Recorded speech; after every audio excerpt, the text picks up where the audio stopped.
నేనొక్కడినే ఎలా ఆపగలను? ఒక్కడివేనా? అరికాలు విదిలించి మహాసముద్రాన్ని లంఘించినవాడు.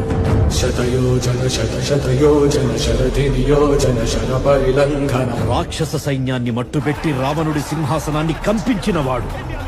హరిభాజన హరిహరిభాజన హరిమదభాజన దశముఖ కంబన. చిన్న నిప్పురవ్వతో లంకా నగరాన్ని అగ్నిలో అలికినవాడు.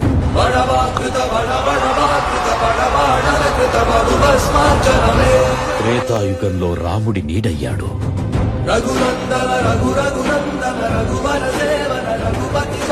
ద్వాపర యుగంలో కృష్ణార్జునుల రథకేతనమై గర్జించాడు. కలియుగంలో ధర్మం కోసం పోరాడే ప్రతి ఒక్కరి వెంట ఉన్నాడు. నీ వెంట ఉన్నాడు. ధర్మ కర్మ నిర్వహణ కోరిన ధర్మకూడ దుర్జయ సమమౌనని చాటిన నాటి పురాణ ప్రబోధం నలు చరగులుగా.